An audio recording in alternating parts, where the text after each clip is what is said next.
land along the coast in these superb cliff sections. It's an unrivaled record. In fact, you don't get it anywhere else in the world. Are you the only one working on a volcano in the Antarctica, or there's many scientists around the world working along in collaboration with you? There are very few. I have probably, I hope I don't upset people by this, I have probably got the longest record of working on volcanic rocks, particularly glacial volcanic rocks. I've been working on those since mid to late 1980s. Right across Antarctica. There are probably only, I've not really been asked this before, 2 or 3 others at most who have worked on glacial volcanics in the Antarctic, and I suppose 2 of those are still working, and I'm working with those people. So in terms of, it's because of the problems of access, actually physically getting to Antarctica and working there with all the expensive logistics involved, which I'm sure this audience knows as well as any, it means that fewer people have the opportunity to look at these. Whereas places like Iceland and British Columbia, but particularly Iceland, where there are also glacial volcanic sequences, there are very many people working on them. But Antarctica is a case apart because it's difficult to work there without a lot of funding and a lot of access. I actually had a question about that access. Like the person wanted to know how difficult it is to work and how do you get to those remote area where those volcanoes are in Antarctica. How do you manage to get access to it? Okay, typically you will fly in, or if you're in the British system you might come in by boat, but mostly you'd fly into an Antarctic station, British, American, New Zealand, Italian, Korean, whatever, and from there you'd be flown into the field, usually by twin otter, and once you're in the field you would either travel by skidoo with pulling sledges, or you would have a helicopter with you in your field camp. My last 3 or 4 seasons I generally had a helicopter with me, which is luxurious working, because working from skidoos is extremely physical. You can then drive or fly to the outcrop and then get on the outcrop and work on that all day. The specific work I was talking about, the volcanoes are exposed in coastal cliffs, so I could only work on those in the early part of the season before the sea ice broke out.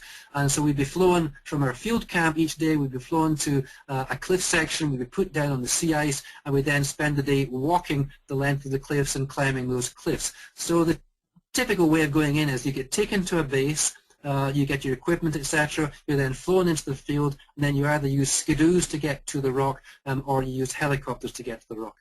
Oh, amazing. We have a question from Ruth asking, are the Antarctic volcano the result of a hotspot or subduction zone? Good question. I wondered if anyone would ask that.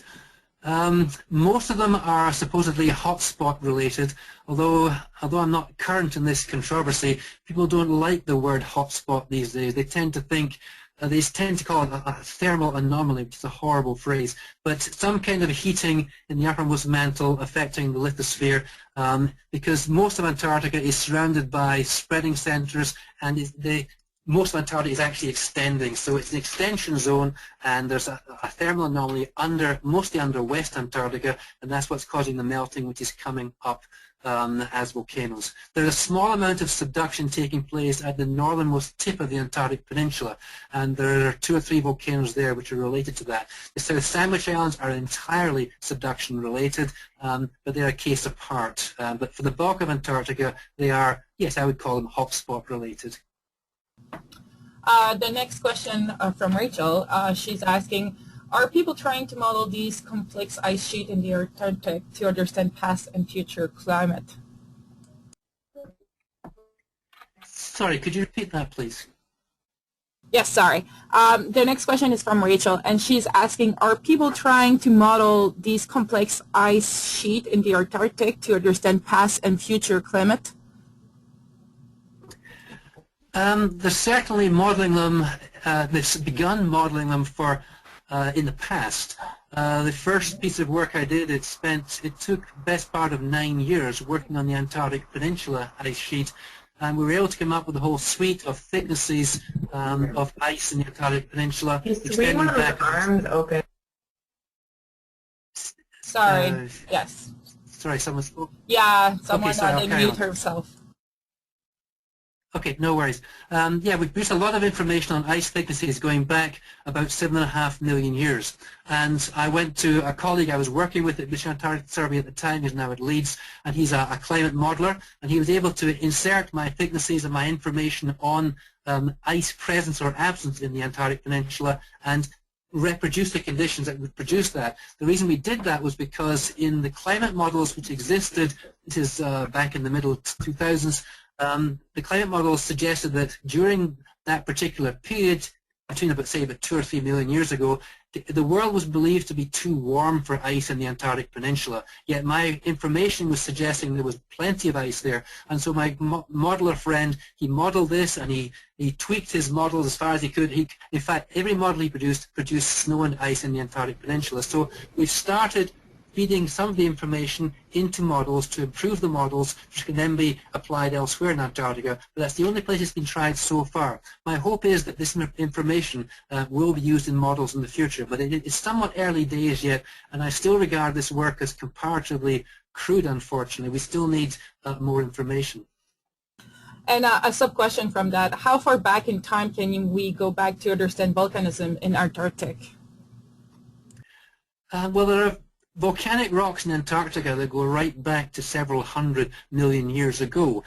Most of them only go back about 150, maybe 200 million years, and in West Antarctica and East Antarctica, they only go back a few tens of millions of years.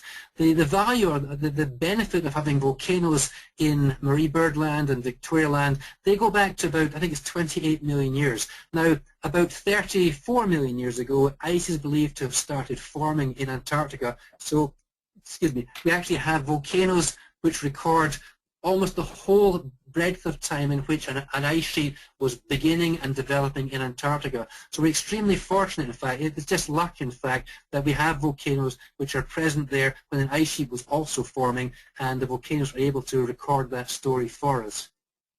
Another subset of question in regards of climate change. How do you think climate change will influence volcanic activity in Antarctic in the future?